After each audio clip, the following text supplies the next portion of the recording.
అండి, welcome to Pranay జషి vlog.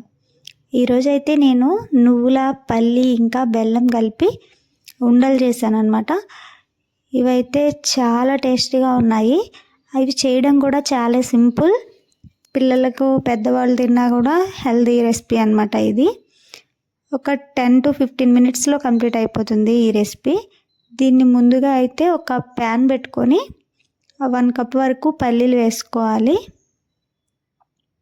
ఈ పల్లీలు సిమ్లోనే పెట్టి దోరగా వేయించుకోవాలన్నమాట. ఈ నువ్వుల ఉండలు పాకం పట్టుకొని కూడా చేస్తారు. కాకపోతే మా ఇంట్లో మా పిల్లలకి ఈ స్టైల్లో అయితే నచ్చుతాయి. అందుకనే నేను ఇలా ప్రిపేర్ చేస్తున్నాను.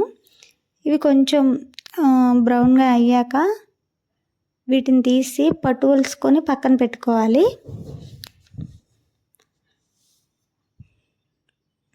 ఆ తర్వాత అదే ప్యాన్లో 1 కప్ వరకు నువ్వులు వేసుకున్నాను. నువ్వులు కూడా మీడియం ఫ్లేమ్లోనే పెట్టుకొని దోరగా వేయించుకోవాలి. హై ఫ్లేమ్లో పెడితే మాడిపోతాయి, అప్పుడు ఉండ అనేది చేదొస్తుంది. అందుకని మీడియం ఫ్లేమ్లోనే పెట్టుకొని దోరగా వేయించుకోవాలి.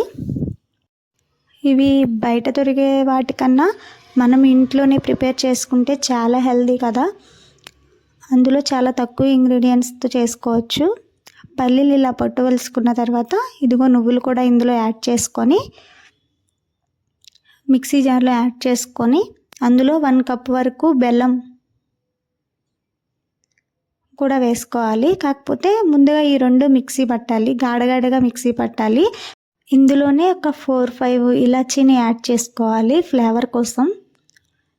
ఆ తర్వాత 1 కప్ వరకు బెల్లం కూడా యాడ్ చేసుకొని ఒక 2 సార్లు మిక్సీ తిప్పుకొని మిక్సీ పట్టుకుంటే సరిపోతుంది. ఆ తర్వాత దీన్ని మొత్తం ఒక బౌల్లోకి తీసుకొని మనం ఉండల్లాగా ప్రిపేర్ చేసుకోవడమే. బెల్లం 1 కప్ అని కాదు, మనకి ఎంత క్వాంటిటీ మనకి ఎంత నచ్చితే అంత వేసుకోవచ్చు. ఆ తర్వాత ఇలా మనకి ఏ సైజులో కావలిస్తే ఆ సైజులో కొంచెం కొంచెం తీసుకొని ఇలా ఉండలు చేసుకోవడమే. చాలా హెల్దీ ఫుడ్ అండి. డైలీ ఒకటి కానీ పిల్లలు తింటే చాలా మంచిది. ఇవి ఒక 20 days వరకు నిల్వ ఉంటాయి. టేస్ట్ కూడా పల్లి నువ్వులు బెల్లం వేసావు కదా, చాలా టేస్టీగా కూడా ఉన్నాయి. ఈ వీడియో కనుక మీకు నచ్చినట్లయితే నా ఛానల్ని లైక్ చేయండి, షేర్ చేయండి, సబ్స్క్రైబ్ చేయండి. Okay friends, bye bye.